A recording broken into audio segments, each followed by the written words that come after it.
గురూజీ 72 గంటల్లోనే ఫోన్ లోని అద్భుతమైన జ్యోతిష్య పరిష్కారం చూపిస్తారు. నమ్మండి, నమ్మకపోండి, ఇది నిజం. శ్మశాన కాళి రుద్ర చౌడీదేవి ఆరాధకులు నంబర్ 1 వశీకరణ స్పెషలిస్ట్ గురూజీ. మనిషి పుట్టుక నుండి చనిపోయే వరకు వచ్చే అన్ని క్లిష్టమైన సమస్యలకు పరిష్కారం ఇక్కడ లభిస్తుంది. విద్య, ఉద్యోగం, వ్యవహారం, స్త్రీ ప్రేమ, పెళ్లి, సంతానం, స్త్రీ పురుష వశీకరణం, భూవశం, భార్యాభర్తల కలహాలు, కోర్టు సమస్యలు, విడాకుల సమస్యలు, చేతబడి, అప్పుల బాధ, ఇంకా మీకు ఎలాంటి సమస్యలు ఉన్నా 72 గంటల్లోనే. భక్తి దేవరాయ వీక్షకులకి నమస్కారం. ఈరోజు శని గోచార ఫలితాలు, ముఖ్యంగా ఏ రాశుల మీద ప్రభావం ఉన్నది, అలాగే దేశ గోచారంలో కూడా శని యొక్క ప్రభావం ఎలా ఉంది అనేటువంటి వాటిని మనం చర్చించే ప్రయత్నం చేద్దాం. సాధారణంగా శని గ్రహము మందగ్రహం అని మనం అంటూ ఉంటాం, మీకు కూడా తెలుసది. అయితే ఇక్కడ మాంద్యము అంటే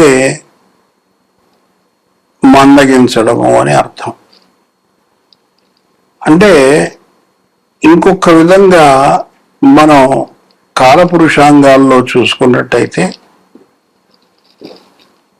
ఇప్పుడు ప్రస్తుత గోచారంలో మీనరాశిలో శని సంచారం, ఆయన యొక్క 3 దృష్టులు వరుసగా తృతీయం, సప్తమం, దశమం, ఇవి వృషభ రాశి మీద, కన్యరాశి మీద, ధనుర్రాశి మీద పడుతున్నాయి. అంటే శని తను ఉన్నటువంటి స్థానం నుంచి ఏ స్థానాలను చూస్తాడో ఆ స్థానాలకి భంగం కలిగేటువంటి అవకాశం ఉంటుంది. అంటే మనకి ఉదాహరణకి మనం వృషభం తీసుకుందాం. వృషభం 2వ భావం అనుకుందాం. 2వ భావం అంటే కుటుంబం ఉంటుంది, వాక్స్థానం ఉంటుంది, మనం తినేటువంటి ఆహారం నోట్లోకి వెళ్తుంది, అది కూడా 2వ భావమే. అలాగే మీకు ధనస్థానం కూడా 2వ భావమే. ఇవన్నీ కూడా గొంతు, అది కూడా 2వ భావమే. ఎప్పుడైతే శని యొక్క దృష్టి ఈ భావం మీద పడిందో, 2వ భావం మీద పడిందో, ఇవన్నిటి యొక్క ఏదైతే మనం అనుభూతిని పొందుతున్నామో అది తగ్గుతుంది, ఒక లెవెల్ కొంతవరకు తగ్గుతుంది. అలాగే భచక్రంలో షష్ఠమ రాశి అయినటువంటి కన్యారాశి,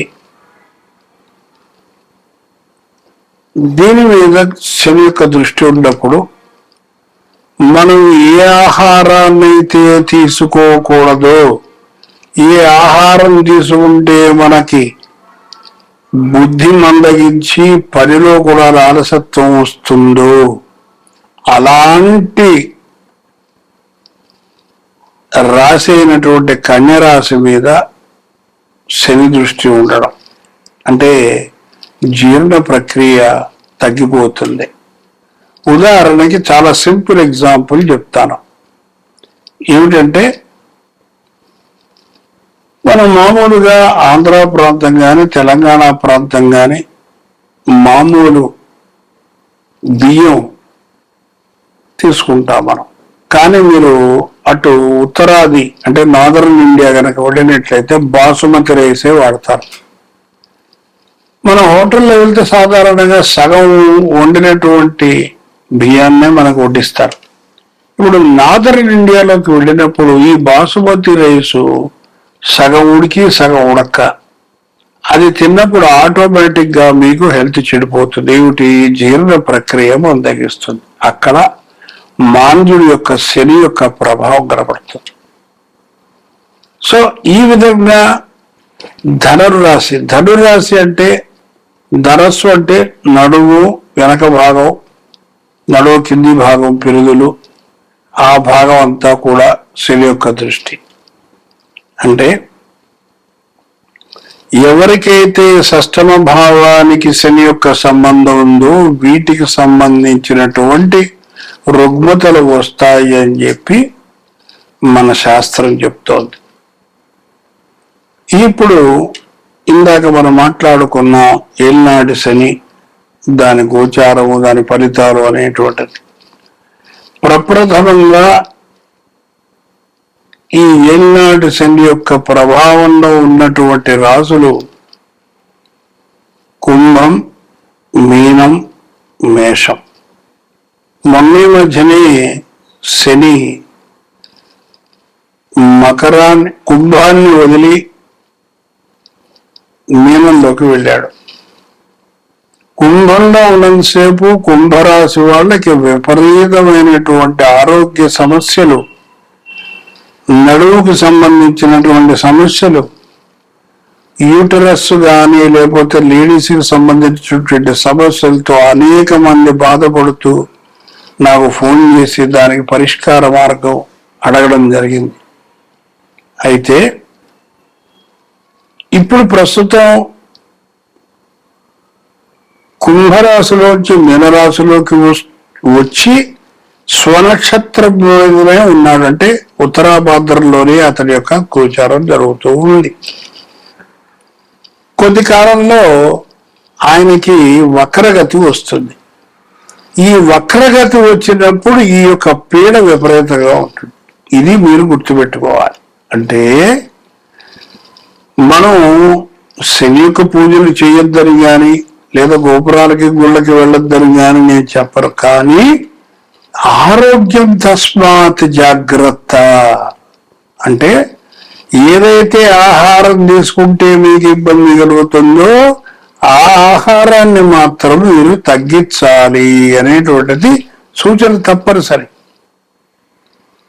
అయితే మరి ఇక్కడ ఒక ప్రశ్న వస్తుంది. నా బోటి వాడు ఎవడో పెద్ద అంటాడు, ఏమండి మరి మాకు బుర్ర పనిచేయదని అని చెప్తారు కదా, ఎల్లాడి సెలవు వచ్చినప్పుడు అన్ని తప్పులు చేసేటువంటి అవకాశాలు ఉంటాయి కదా, మన యూట్యూబ్ ఛానల్లో చాలా మంది చెప్తున్నారు, మరి దీనికి ఏంటి అన్నప్పుడు ప్రతి సోమవారము శివాలయంలో మారేడు చెట్టు చుట్టూతా 5 ప్రదక్షిణాలు ఓం నమ శివాయ, ఓం నమ శివాయ, ఓం నమ శివాయ. అలాగే శనివారం నాడు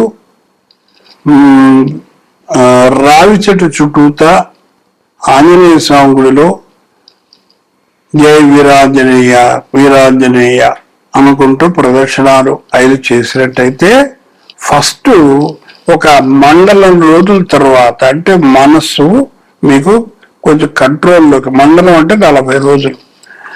కొంతమందికి రాదండి, అంటే వాళ్ళకి శని పీరియడ్ జరుగుతూ ఉంటే, అంటే దశ కానీ దశ కంటే కూడా భుక్తి అంతరం జరుగుతూ ఉన్నట్టయితే వాళ్ళకి బాగా ఎఫెక్ట్ ఉంటుంది. కాబట్టి వాళ్ళు కంపల్సరిగా భుక్తి ఉన్నన్ని 2.5 సంవత్సరాలు 3.5 సంవత్సరాలు కంపల్సరిగా వాళ్ళు ఈ ప్రదర్శనలు చేయాలి.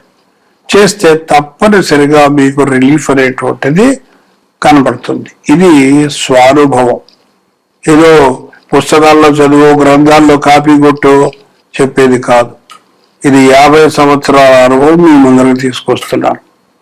ఇంకోటి, ఎప్పుడైతే మీకు ఏలినాటి శని యొక్క పీరియడ్ మొదలవుతుందో మీరు ఖర్చు పెట్టేటువంటి ప్రతి పైసా కూడా మీ సతీమణి యొక్క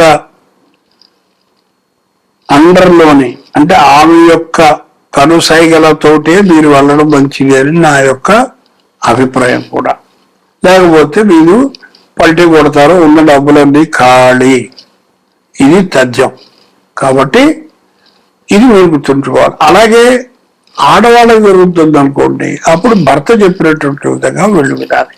అప్పుడు ఇద్దరికీ జరుగుతుంది అనుకుందాం, అప్పుడు పెద్దవాళ్ళ యొక్క సలహా తీసుకుని, ఎవరో సీనియర్ మోస్ట్ ఆచార్యుడు, నా ఓటు వాడు, నన్నే కాదు ఎవరైనా కాదు, వాళ్ళ యొక్క అభిప్రాయం తీసుకుని సలహా తీసుకుని అప్పుడు మీరు ముందరికెళ్తే దీంట్లోంచి బయటపడి చక్కటి జీవనాన్ని మీరు సాగించవచ్చు. ఏనాడు శనగారు భయపడిపోయి అమ్మో అయ్యో అని మొదలు వచ్చి లేనిపోయిన టెన్షన్ తెచ్చుకోవాల్సిన పని లేదుగాక లేదు. అయితే సీనియర్ సిటిజన్స్ కి విషయాలకు వచ్చేసరికి ఏళ్ళనాటి శని పీరియడ్ లో ఒక్కటి మాత్రం గుర్తుపెట్టుకోండి, ఎలాగైనా ఏదో ఒక రోజు మనం ఈ లోకాన్ని వదిలి వెళ్ళిపోక తప్పదు. కానీ ఈ శని ఏం చేస్తాడంటే వైరాగ్యాన్ని కలుగు చేస్తాడు. ఇక భార్య పిల్లలు లేదు, అంతా విద్య, ఇది ఉట్టి నాటకం, వీళ్ళందరూ మనతో ఆడుకుంటున్నారు అనేటువంటి జ్ఞానాన్ని మాత్రం తప్పనిసరిగా శని ఎవరికైతే దశ జరుగుతుందో ఆ పీరియడ్ లో ఎక్కడో అక్కడ మీకు తప్పనిసరిగా ఈ యొక్క అనుభవం అనేటువంటిది మీకు వస్తుంది. ఇంకా ఈ ఏళ్ళనాటి శని పీరియడ్ లో మీకు తెలియకుండా కూడా అనేకమైనటువంటి ఇనిమికల్ యాక్టివిటీస్, అంటే గుప్త శత్రువులు మీతోటే ఉంటారు. మీరు కాఫీ తాగిస్తే తాగుతారు, టిఫిన్లు తింటారు, మీతో పాటు భోజనం చేస్తారు, ఇంటికి వస్తారు, ఇంట్లో కూర్చుంటారు, అన్ని మీతో అవసరమైతే డబ్బు కూడా తీసుకుంటారు అప్పుగా. ఇవన్నీ చేసినప్పటికీ కూడా వీళ్ళు మిమ్మల్ని మర్చిపోతారు. ఇట్లాంటి వాళ్ళతో తస్మాత్ జాగ్రత్త. మీరు ఎట్టి పరిస్థితుల్లో మీరు ఒక్క పైస ఎవరికి ఇవ్వవద్దు, అలాగే ఇంకోరి దగ్గర తీసుకోవద్దు. ఎందుకని అంటే దాదాపుగా రాశి యొక్క 12వ భావం నుంచి 2వ భావం వరకు రావడానికి 7.5 సంవత్సరాలు కాలం పడుతుంది. కాబట్టి 7.5 సంవత్సరాలు మీరు ఇబ్బంది పాలవుతారు. దానికంటే తీసుకోకుండా ఉంటే ఒక 2-3 రోజులు కష్టపడతాం, ఒక 2 రోజులు కష్టపడతాం. కానీ ప్రశాంతత, మనసుకు ప్రశాంతత దొరుకుతుంది, చక్కటి నిద్ర పడుతుంది, హాయిగా ఉంటారు. పిల్లలు, మీ భార్య భర్తలు అందరూ చక్కగా సానుకూలంగా జీవితాన్ని సాగిస్తారు. ఇది ఈ ముఖ్యంగా ఏళ్ళనాటి శని యొక్క ప్రభావం అనేటువంటిది మీకు క్లుప్తంగా చెప్పడం జరిగింది. అలాగే పరిహార కార్యక్రమంలో ఇందాక చెప్పిన దాని తర్వాత మనకి వీలైనంత వరకు ప్రతి సోమవారం ఇంట్లో లేదా గుడిలో వీలును బట్టి మహాన్యాస రుద్రాభిషేకం చేయించుకోవడం ఒక ఎత్తు. అలాగే ప్రతి మాస శివరాత్రికి ఇంట్లో గాని గుడిలో గాని శివ అర్చన అంటే లేదా అభిషేకం చేయించుకోవడం కూడా చాలా ఉత్తమమైనటువంటి పరిహారంగా మనం చెప్పవచ్చు. అలాగే ఆంజనేయ స్వామికి వడమాల వేయడము శనివారం పూట, లేదు తవనపాకు తోమాల సేవ చేయడము, ఇలాగే ఇంకేదైనా ఆయనకి చాలా రకాలైనటువంటి పూజలు ఉన్నాయి, అవి చేసినా కూడా ఉపశమనం తప్పనిసరిగా జరుగుతుంది. నాకు ఈ మధ్య కాలంలో బ్రహ్మాండమైనటువంటి అనుభూతి ఈ హనుమంతుల వారి యొక్క దయ వల్ల చాలా జరిగింది. మా యొక్క మిత్రుడు, చిరకాల మిత్రుడు చాలా అస్వస్థత పొంది హాస్పిటల్లో అడ్మిట్ అయి ఇక కష్టం అనేటువంటి స్టేజ్కి వచ్చినటువంటి వ్యక్తి ఇప్పుడు నార్మల్ గా డిశ్చార్జ్ అయ్యి ఇంట్లో ఉన్నాడు. ఇది నేను సగర్వంగా ఆంజనేయ స్వామి రాముల వారి యొక్క అనుగ్రహము మాత్రమే అని చెప్పగలుగుతాను. రెండోది, ఇక 12 రాశులకి ఈ శుభాశుభ ఫలితాల గురించి మనం చెప్పుకుందాం. మీకు తెలుసు, ధనస్సుకి అధిపతి గురువు, శని సంచారం మీనంలో ఉండడం అంటే ధనుర్రాశికి అర్ధాష్టమి శని చెప్పడం. సో దీనివల్ల కొంచెం మానసిక ఆందోళన అనేటువంటిది ఉంటుంది ఈ రాశి వల్ల.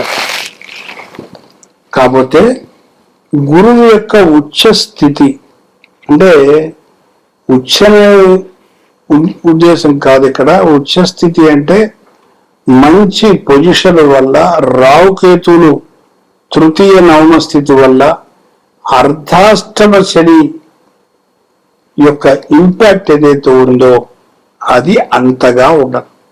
మీరేం లేదు, ఇందాక చెప్పినట్టుగా సోమవారం నాడు శివాలయంలో ప్రతి ఉదయం, ప్రతిరోజు, ప్రతి సోమవారము 5 ప్రదక్షిణాలు ఓం నమ శివాయ, ఓం నమ శివాయ అనుకోవడం. అలాగే ప్రతి శనివారం నాడు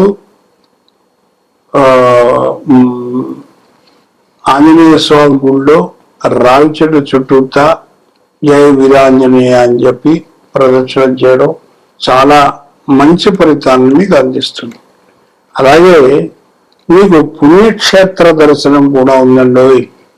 ఇక ఇతరులందరూ కూడా మిమ్మల్ని అరే మొన్నటిదాకా ఇలా ఉన్నాడే, చాలా మంచి తెలివితేటలున్నాయి సార్, ఆయనకి మంచి వృద్ధిలోకి వస్తాడు అని ప్రతివాడు కూడా మిమ్మల్ని పొగడం మొదలెడతాడు. ఎప్పుడైతే మీరు ఇలా పొగిడించుకుంటారో ఆటోమేటిక్ గా నరఘోష.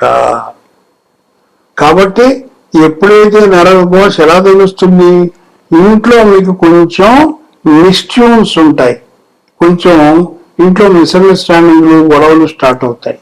అది మీకు ఇండికేషన్.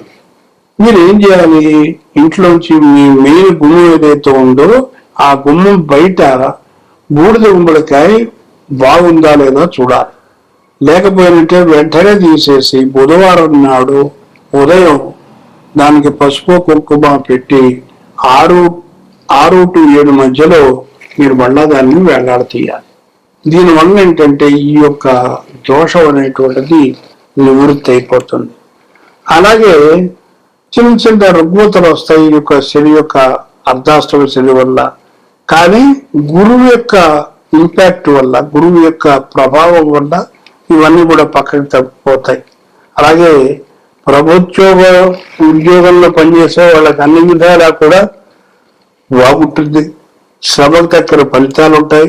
అలాగే మీకు ఇష్టమైనటువంటి ప్రమోషన్లు కూడా తప్పకుండా వస్తాయి. అలాగే రాజకీయ నాయకులకి మంచి సమయం ఉంది, ఎందుకంటే గురువు సప్తమంలో ఉంటాడు కాబట్టి మీకు మంచి ప్రజాదరణ పొందేటువంటి అవకాశం ఉంటుంది. ఎవరన్నా కనుక ఈ విషయంగా కావాలంటే మమ్మల్ని సంప్రదించవచ్చు. నా యొక్క నంబర్ ఇక్కడ స్క్రోలింగ్ అవుతుంది. ఎవరన్నా రాజకీయాల్లో ఉండేటువంటి వాళ్ళు కూడా నన్ను సంప్రదించవచ్చు. అయితే ఎన్నికల్లో గనక మీరు నిలబడితే రాబోయే ఎన్నికల్లో సంవత్సరం విజయం మీదే అవుతుంది. దాన్ని కొన్ని చేయాలి, అది మేము చెప్పడం జరుగుతుంది.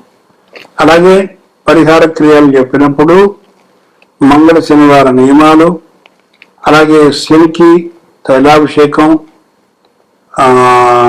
శివాభిషేకం, అలాగే శివ దీక్ష తీసుకోవడం అది కూడా మంచిదని చెప్పి పరిహారాల్లో భాగంగా చెప్పడం జరుగుతుంది. శుభం భూయాత్.